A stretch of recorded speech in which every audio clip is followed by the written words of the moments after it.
Non, c'est... là c'est... Non mais la casa et tout, la casa de papel, c'est trop bien et tout, on va continuer.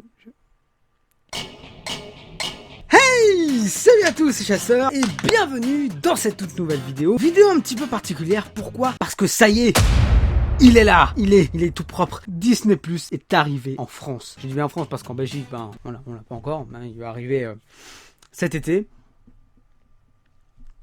Ça fait mal quoi. Je tiens à remercier celui qui m'a aidé à avoir tout simplement le VPN, etc. Franchement, si tu te reconnais dans cette vidéo, franchement, encore une fois, un énorme merci. J'ai pas arrêté de te remercier, mais là encore une fois, un énorme merci.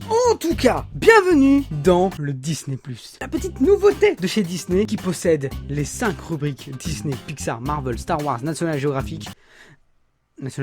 Pour ceux qui ne savent pas, j'avais fait une vidéo il y a maintenant 2 semaines dans laquelle je parlais de Disney+, de ses impacts Netflix, etc. Parce que bien que Disney+, est arrivé, Netflix va se défendre. Amazon Prime aussi. Un bon paquet de services de streaming vont essayer de riposter. Parce que là, mon gars, Disney, t'inquiète qu'ils ont du contenu. Putain. J'ai un peu regardé, j'ai un peu fait un tour parce que là, bien évidemment, c'est une vidéo découverte. Mais pour moi, en soi, c'est pas vraiment une découverte. Genre ce matin, j'ai regardé 2 épisodes des Simpsons, j'ai regardé le début de Là-haut, de Cusco. Enfin bref, j'ai fait un petit peu les alentours de tout bordel. Et franchement, c'est pas dégueu. C'est pas dégueu, bien qu'il y a des moments où c'est assez chaud quand même. Il y a des moments où il y a... Ton épisode est en train de se bloquer. T'as des moments où tu ne peux plus rien faire. T'as des moments où les programmes sont en anglais ou quoi. On va dire, il y a certains petits défauts. Mais après, durant une période de confinement, la plupart des gens sont dessus simultanément. Donc c'est fort possible que ça impacte le réseau de Disney. Mais en tout cas, bien que si on met ça un peu sur le côté, eh bien c'est vraiment pas mal. Bon, je m'y attendais. En tout cas, voilà. Donc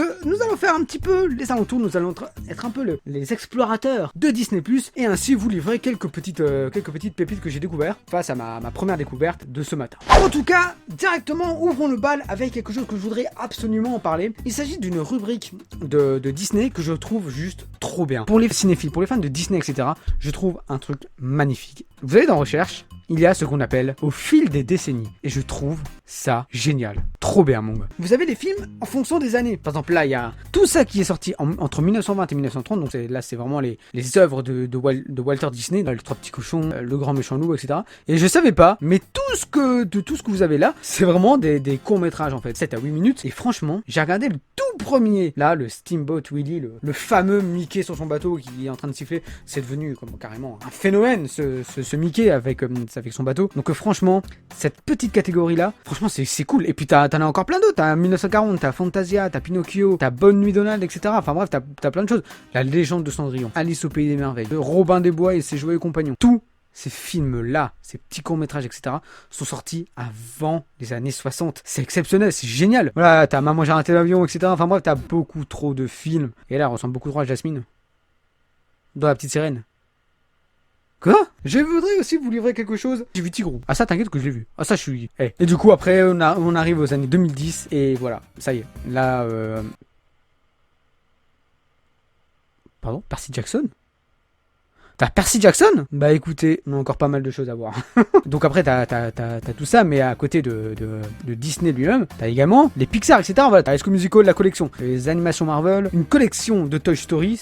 Trop bien. Enfin bref, t'as beaucoup trop de choses, hein, mec. C'est incroyable. Voilà, quand on pense qu'il y a genre que 4 Toy Story, bah voilà, vous en avez 8. Ça va? Bon, après, il en manque un, c'est le fameux Toy Story 4. Apparemment, il faut attendre 3 ans pour que Disney mette ces films sur leur site, apparemment. Donc, par exemple, bientôt, on va du coup voir Ralph. On va du coup... non, la Reine des Neiges, c'est fini. Ça, c'était la petite rubrique recherche. Ensuite, du coup, vous avez votre petite liste, que je n'ai pas encore faite, mais voilà. Ensuite, vous avez la catégorie des films originaux. Ou des séries aussi. Putain, ouais, t'as Mandalorian, High School Musical. J'ai commencé Le Monde selon Jeff Goldblum et ça a l'air d'être intéressant, donc ça c'est cool. Ça aussi c'est bien. T'as les petits courts-métrages de Pixar. Vous savez, la partie d'échecs là avec le vieux. Voilà. Le joueur d'échecs, mon gars. Le joueur d'échecs. C'est beaucoup trop bien. Ça, The Blue Umbrella. Alors, je n'ai pas vraiment suivi le court-métrage. J'ai juste adoré la musique de Umbrella.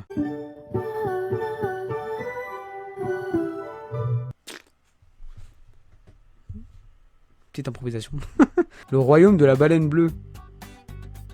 C'est beaucoup trop bien. Voilà, le royaume de la baleine bleue. Moi, je veux voir ça. Je veux voir ça. On va aller voir maintenant. Marché. Pourtant, lors d'une enquête récente, les deux hommes font une découverte surprenante. Ouais, en fait, on va changer. Hein. T'as toutes les séries et t'en as beaucoup aussi. J'ai commencé les Simpsons. Et ça aussi, c'est génial. De revoir les premiers épisodes des Simpsons. Vraiment avec les vieux dessins. Non mais vraiment. Et puis même, la voix de Homer, c'est vraiment la voix du grand-père en fait. Ah, et je trouve c'est juste génial de revoir les classiques de la Fox aussi. Bon, bien évidemment, t'as certains petits points négatifs par rapport au rachat de la Fox. Clairement, il y a des moments où tu vas voir Alien sur Disney+, ça va être incroyable. Au fond, sincèrement, je suis quand même content du résultat de Disney+. Bien qu'il y a des moments, comme je vous l'ai dit en début de vidéo, il y a des petits moments où il y a de la perte de connexion. T'as des moments où c'est un peu buggé. T'as pas tous les films que tu veux, hein, bien évidemment, mais ça allait, faut attendre un peu, c'est tout. Il faut attendre un peu avant de tout avoir. Et puis, ils ont aussi quelque chose que pas mal de services de streaming ont oublié. Sans Amazon Prime, je pense qu'ils le fait, mais ils mettent un épisode par semaine. Et par exemple, The Mandalorian, vous allez voir, voilà, il y a que 4 épisodes alors que de base il y en a 8. Et du coup, c'est ça, ils en mettent un par semaine. Et ça, c'est génial. C'est génial de reprendre cette vieille habitude-là. Franchement, comme ça, toute la famille qui aime ce genre de série ou quoi, ils peuvent regarder et ne pas passer toute la nuit face à cette série-là. Donc franchement, plutôt chouette. Je suis plutôt étonné par la qualité de ce Disney+. Voilà, je pense que c'était le mot de la fin. Je vais pas faire une vidéo extrêmement longue non plus. Et bah pour tous les Français qui hésitent encore avec Disney+, etc., eh bien je vous recommande. Ça permet de retomber en enfance. Ça permet de découvrir ou redécouvrir des classiques de Disney. Des classiques de Disney, de Pixar, de Marvel, de Star Wars et enfin de la Fox. Sans oublier les documentaires de National Geographic. Je pense quand même qu'il y en a certains qui ont l'air d'être pas mal. Du coup je vais quand même regarder. En tout cas, l'abonnement coûte 7€. C'est pas grand chose, hein. Là, non, là, c'est... On est encore une fois baisé, hein. Putain, merde.